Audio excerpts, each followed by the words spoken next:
시청자 여러분 안녕하세요.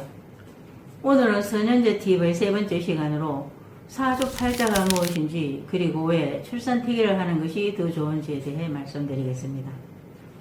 우리는 보통 사주팔자라는 말을 점집이나 철학관에 가서 운세를 물어볼 때 사용하는 주술적 용어 중의 하나쯤으로 생각하는 경우가 많습니다. 그러나 이것은 사주팔자라는 말의 의미를 이해하지 못한 데서 생기는 오해입니다. 지금의 서양식 날짜 표기법으로는 연월 일시만 알 수 있는데 반해 사주 8글자로 나타내면 자연계의 5가지 기운인 목화토금수 오행으로 표기함으로써 어떤 날이든 해당 일에 대한 천지자연의 정보를 유추할 수 있습니다. 밝고 조화로운 기운, 거칠고 험한 기운, 치우친 기운, 춥고 어둡고 얼씨년스러운 기운, 만물을 불태우는 중첩된 불의 기운, 해일이 밀려와 모든 것을 쓸어버리는 물의 기운 등 시시각각 달라지는 자연계의 상태를 우리는 이 사주 8글자를 통해 유추해 볼 수 있습니다. 인간은 출생 당일이 나타내는 천지의 기운을 받고 태어나 자연계의 순환과정과 운명을 같이 합니다. 인간도 자연계의 일부이므로 이 생태계를 떠나서는 그 어디에서도 존재할 수 없는 우주의 자손일 뿐입니다. 천지자연은 어질지 않으며 냉혹하고 비정한 어머니로서 결코 인간에게 자비를 베풀지 않습니다. 그러므로 우리는 생명의 기운이 약동하는 자연계의 흐름 속으로 들어가야 합니다. 이것이 바로 출산택일입니다. 출산택일은 자손에게 선사하는 가장 좋은 선물인 인생의 설계도로서 삶은 여기서부터 시작됩니다. 오늘날과 같은 저출산의 시대에 이 나라의 미래 주인이 될 새 생명을 품고 계신 여러분께 무한한 사랑을 보냅니다. 예비 부모님 여러분, 가장 중요한 것은 태어나는 연월 일시 사주 8글자입니다. 사주는 한번 부여받으면 다시는 고칠 수 없는 인생의 설계도입니다. 비록 예정일 15일 이내라는 한정된 기간 내에서 선택해야 하나 거칠고 험한 날은 피하고 밝고 조화로운 기운을 새로 태어날 자손에게 주는 것이 세상 그 무엇보다 값진 선물이 될 것입니다.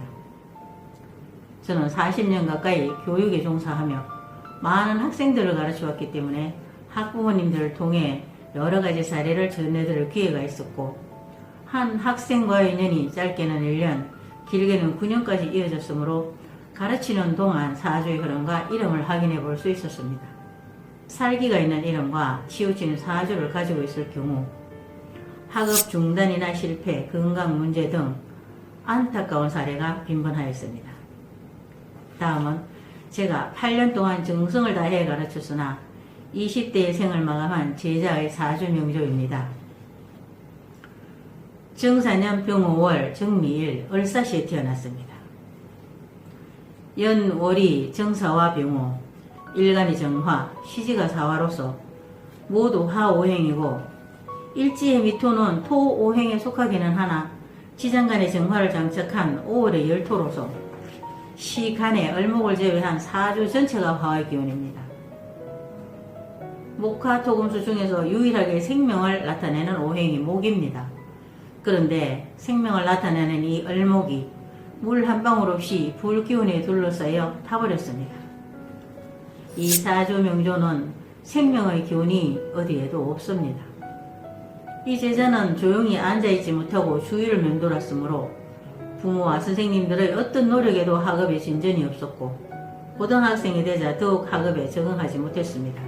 또한 답답함을 이기지 못해 기물을 파손하곤 했으므로 부모님께서 병원에 데리고 다니면서 온갖 정성을 쏟았으나 아무 소용이 없었습니다. 수오행은 없고 화오행으로 구성된 사주의 전형적인 특성이 집중력 부족 및 폭력성과 우울증 등 정신적 문제 행동이며 간, 심장 등 오장 육부가 균형을 잃어 건강에 심각한 문제가 발생할 수 있습니다. 게다가 한글 이름이 성시칠획 이름 2글자가 오획과 칠획으로 초년을 지배하는 주역 첫 괴상이 중내진이고 인생 전체를 지배하는 마지막 괴상이 내천대장입니다. 그런데 중내진은 위아래가 우레로서 굉음으로 천지를 진동시켜 만인을 두려움에 떨게 하는 괴상이고 내천대장은 번개와 함께 하늘 위에 우레가 울리는 상으로 4개의 양이 강하게 앞으로 나아가는 괴상입니다. 이 제자의 경우처럼 사주 전체가 화염에 휩싸여 있을 때 이런 괴상으로 된 이름을 쓰게 되면 불길에 기름을 붓는 격이 되어 뚝뚝 정서적 평정을 잃게 됩니다. 그리고 한문 이름의 초년 운세를 나타내는 첫 괴상은 모든 것이 가로막히는 천지비로서 생명까지 앗아갈 수 있는 괴상이고 자원 오행 또한 토, 목, 금으로 모두 상충관계했습니다. 결국 이 제자는 사주와 한글, 한문 이름 모두 생명을 유지할 수 있는 생기가 아무 곳에도 없었습니다. 비록 사주 명조가 극단적이더라도 좋은 이름으로 사주를 보완했더라면 원래 49세가 되는 이 제자는 살아있을 수도 있지 않을까 하는 아쉬움이 남습니다. 예비 부모님 여러분, 출산 태기를 하면 이와 같이 치우친 기운을 가진 날은 피하고 평화롭고 조화로운 날을 찾을 수 있습니다. 새로 태어날 자손에게 좋은 사주와 이름을 선물로 주시기를 부탁드립니다. 시청해 주셔서 감사합니다.